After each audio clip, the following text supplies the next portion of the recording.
murakoze muri Colombia ku itangazo ryanyu, ariko ubu ndaha ijambo Repubulika Iharanira Demokarasi ya Kongo. Mfite icyubahiro cyo gutanga iri tangazo mu izina ry'ibihugu bitatu bya Afurika, aribyo Liberia, Somalia n'igihugu cyanjye cya Repubulika Iharanira Demokarasi ya Kongo. Turashimira intumwa yihariye y'umunyamabanga mukuru w'umuryango w'abibumbye Madamu Anna Tete ku bisobanuro birambuye yatanze ndetse no ku bwitange budacogora akomeje kugaragaza abafatanyabikorwa batandukanye muri Libya. A3 yongeye gushimangira ko ishyigikiye byimazeyo ibikorwa bye by'ubuhuza ndetse n'imbaraga z'umuryango w'abibumbye zinyujijwe muri misiyo y'umuryango w'abibumbye ishinzwe gushyigikira Libya MONUSCO mu rwego rwo guteza imbere izina rya politiki iyobowe kandi igenzurwa n'abanyalibi. Ubwo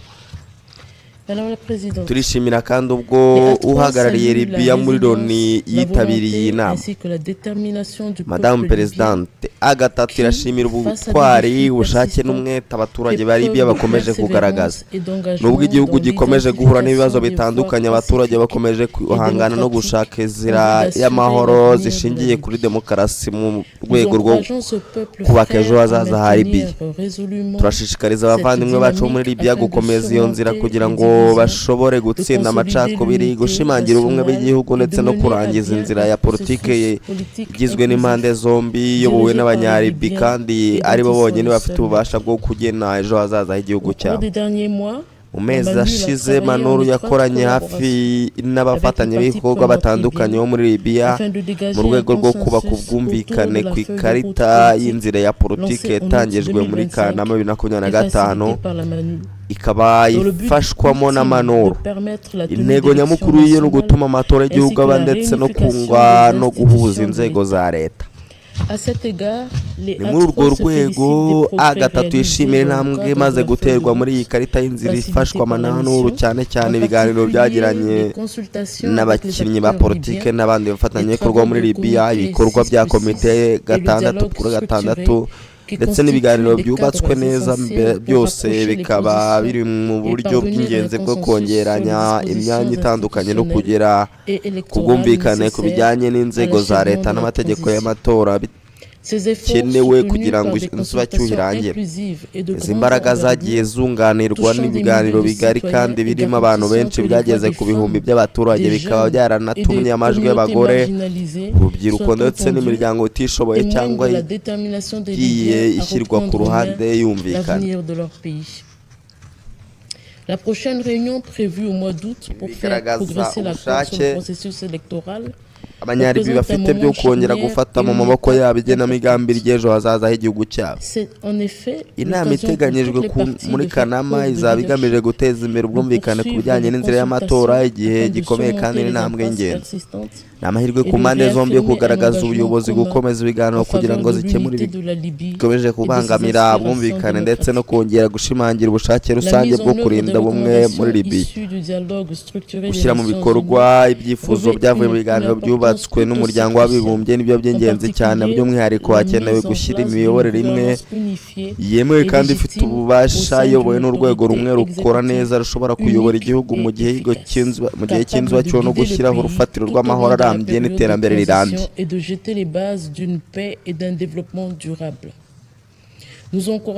Turashishikariza impande zose gushyira imbere ibiganiro, ubwumvikane no gushaka umuti wumvikanyweho kugira ngo amacakubiri hagati y'inzego za leta azarangire kandi inzira ya politiki irimo impande zose ikomeze gutera imbere, iyobowe n'abanyalibi ubwabo.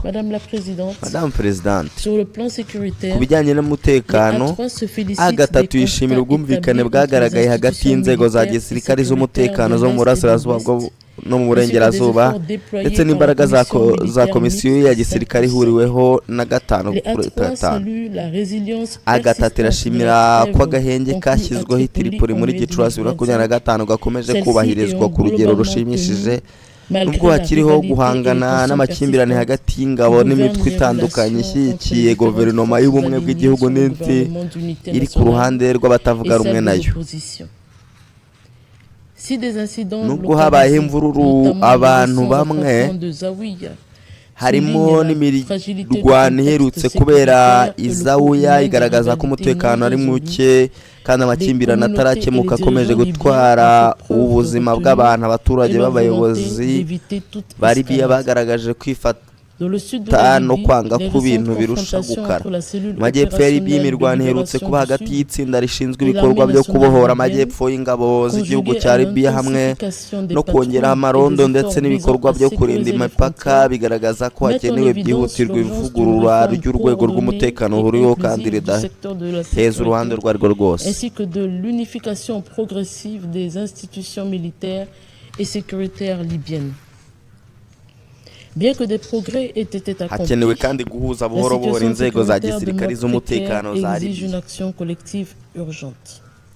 Nous exhortons toutes les nubwo hari intambwe imaze guterwa, umutekano uracyari muke, isaba igikorwa rusange cyihutirwa. Turashimira impande zose muri Libya gushyira imbere ibiganiro, kwirinda igikorwa icyo ari cyo cyose cyakongera umwuka mubi, kubahiriza amasezerano y'agahenge ariho no gushyira imbere inzego z'umutekano zihuriweho zikora kinyamwuga kandi ziri munsi y'ubuyobozi bwa gisivile bwemewe. Ibyo bizafasha kurinda abaturage bose, kongera kubaka icyizere no gushyiraho ibikorwa bikenewe kugira ngo amatora yizerwe, kugira ngo babone umutekano urambye abaturage bari byabakwiye. Madamu Presidente, ku bijyanye n'ubukungu wa gatatu ishimira amahoro no gukomeza umutekano n'ucungire y'ubukungu bwa Libya mu buryo bwitondewe. Kubera iyo mpamvu turashishikariza abayobozi ba Libya gukomeza imbaraga zo kunoza ubufatanye hagati y'inzego z'imari zo mu burasirazuba no mu burengerazuba, kongera gukorera mu mucyo no gucunga umutungo w'igihugu mu buryo buboneye kandi bunoze. Izi mbaraga zizafasha kurinda agaciro k'ifaranga, gushyira ibikorwa by'ivugurura n'ubukungu, kugabanya itandukaniro hagati y'uturere n'utundi ndetse no kongera icyizere mu nzego za leta n'imari ku nyungu z'abanyalibi bose.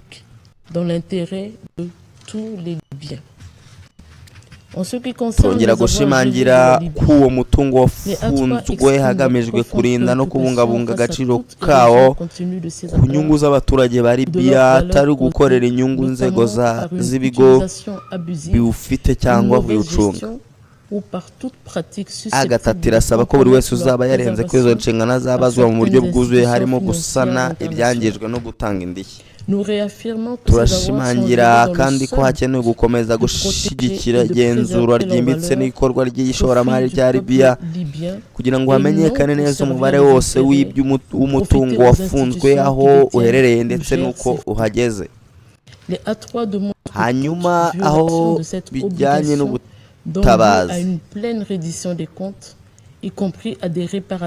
turashimira ubufatanye buri hagati y'abayobozi ba Libya, umuryango w'abibumbye ndetse n'imiryango yo mu karere n'iyo ku rwego mpuzamahanga bibereba iki kibazo. La localisation et le statut de l'ensemble de ces avoirs gelés.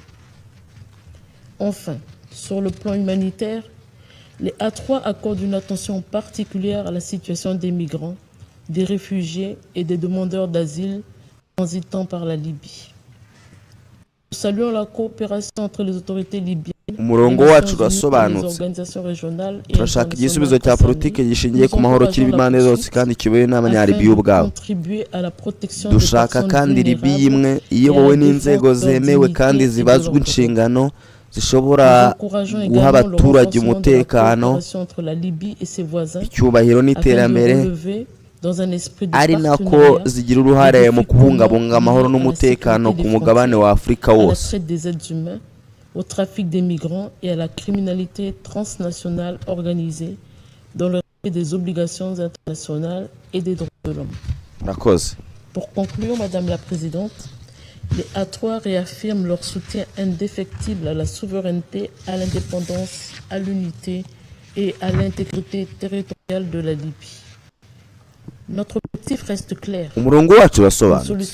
Dushaka igisubizo cya politiki gishingiye ku mahoro, kirimo impande zose kandi kiyobowe n'abanyalibiya ubwabo. Dushaka ko Libya imwe iyobowe inzego zemeye kandi zibazwa inshingano zishobora guha abaturage umutekano, icyubahiro n'iterambere, ariko nazo zigira uruhare mu kubungabunga amahoro n'umutekano ku mugabane wabo wose. Murakoze. Je vous remercie. Je remercie la représentante de la République démocratique du Congo de son intervention.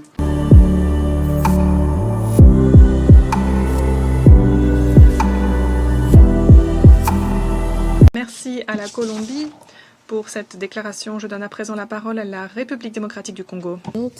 J'ai l'honneur de prononcer cette déclaration au nom des A3, à savoir le Libéria, la Somalie et mon propre pays, la République démocratique du Congo. Nous remercions la représentante spéciale du secrétaire général, Madame Anna Tété, pour son exposé détaillé et pour son engagement constant et sans faille auprès des parties prenantes libyennes. Les A3 réaffirment leur soutien total à ces bons offices ainsi qu'aux efforts déployés par la mission d'appui des Nations Unies en Libye, MANUL, pour faire avancer un processus politique mené et pris en main par les Libyens. Nous nous félicitons de la participation du représentant permanent de la Libye à cette séance. Madame la Présidente, les A3 saluent la résilience, la volonté ainsi que la détermination du peuple libyen qui, face à des défis persistants, fait preuve de persévérance et d'engagement dans l'identification des voies pacifiques et démocratiques en vue d'assurer l'avenir de la Libye. Nous encourageons ce peuple frère à maintenir résolument cette dynamique afin de surmonter les divisions, de consolider l'unité nationale et de mener à bien un processus politique inclusif dirigé par les Libyens et dont ils sont les seuls maîtres.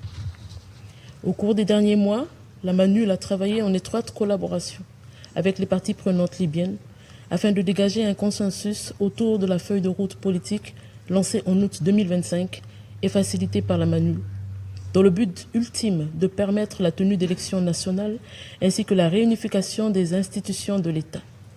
À cet égard, les A3 se félicitent des progrès réalisés dans le cadre de la feuille de route facilitée par la mission, en particulier les consultations avec les acteurs libyens, les travaux de comité 6+6 et le dialogue structuré qui constituent des cadres essentiels pour rapprocher les positions et parvenir à un consensus sur les dispositions institutionnelles et électorales nécessaires à l'achèvement de la transition.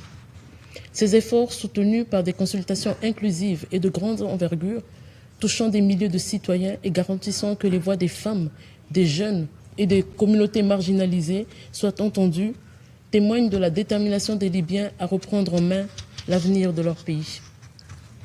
La prochaine réunion prévue au mois d'août pour faire progresser l'accord sur le processus électoral représente un moment charnière et une étape importante.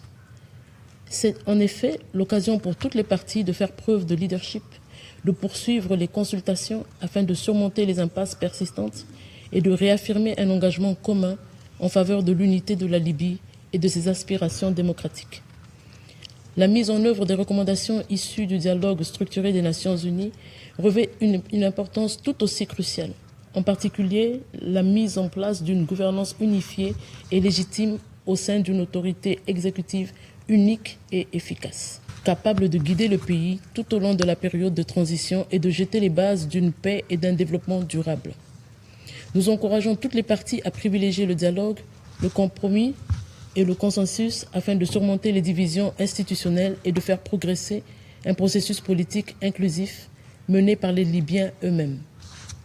Madame la Présidente, sur le plan sécuritaire, les A3 se félicitent des constats établis entre les institutions militaires et sécuritaires de l'Est et de l'Ouest, ainsi que des efforts déployés par la Commission militaire mixte 5+5. Les A3 saluent la résilience persistante de la trêve conclue à Tripoli en mai 2025, celle-ci ayant globalement tenu malgré la rivalité et les tensions persistantes qui gouvernent les relations entre les différentes forces alignées sur le gouvernement d'unité nationale et celles de l'opposition. Si des incidents localisés, notamment les récents affrontements de Zawiya, soulignent la fragilité du contexte sécuritaire et le coût humain des rivalités non résolues, les communautés et les dirigeants libyens ont fait preuve de retenue et leur volonté d'éviter toute escalade. Dans le sud de la Libye, les récentes confrontations entre la cellule opérationnelle de libération du Sud et l'armée nationale libyenne, conjuguées à l'intensification des patrouilles et des efforts visant à sécuriser les frontières, mettent en évidence l'urgence d'une réforme coordonnée et inclusive du secteur de la sécurité, ainsi que de l'unification progressive des institutions militaires et sécuritaires libyennes. Bien que des progrès aient été accomplis, la situation sécuritaire demeure précaire et exige une action collective urgente. Nous exhortons toutes les parties libyennes à prioriser le dialogue, à s'abstenir de toute action susceptible d'attiser les tensions, à respecter les cessez-le-feu en vigueur et à s'orienter vers des dispositifs de sécurité unifiés et professionnels, placés sous une autorité civile légitime qui protège tous les civils, rétablissent la confiance et créent les conditions nécessaires et propices à la tenue d'élections crédibles et à la stabilité à long terme que mérite le peuple libyen. Madame la Présidente, sur le plan économique, les A3 soulignent l'importance de consolider la stabilité et la résilience de l'économie libyenne. À cette fin, nous encourageons les autorités libyennes à poursuivre leurs efforts visant à renforcer la coordination entre les institutions financières de l'Est et de l'Ouest, à améliorer la transparence et à garantir une gestion optimale et équitable des ressources nationales. Ces efforts contribueront à préserver la stabilité monétaire, à soutenir la mise en œuvre des réformes économiques, à réduire les disparités régionales et à renforcer la confiance dans les institutions et les finances publiques dans l'intérêt de tous les Libyens.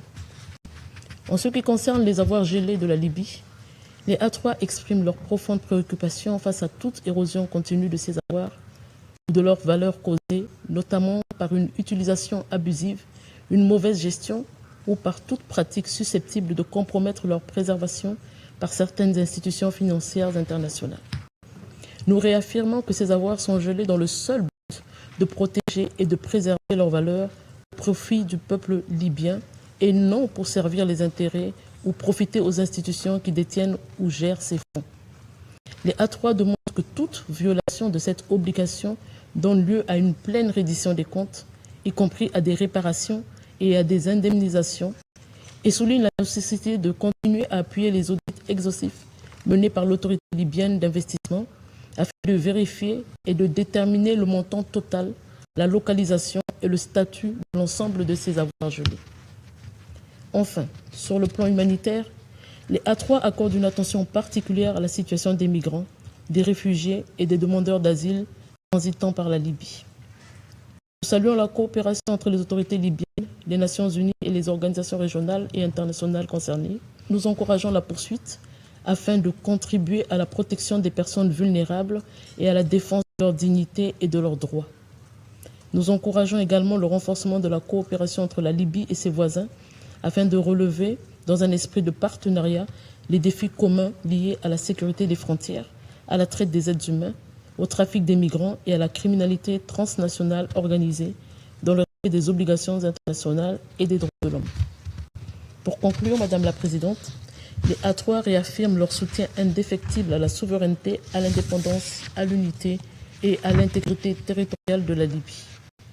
Notre objectif reste clair, une solution politique pacifique, inclusive et menée par les Libyens, ainsi qu'une Libye unie, gouvernée par des institutions légitimes et responsables, capables d'assurer la sécurité, la dignité et la prospérité de son peuple, tout en contribuant à la paix et à la stabilité sur l'ensemble du continent africain. Je vous remercie. Je remercie la représentante de la République démocratique du Congo de son intervention.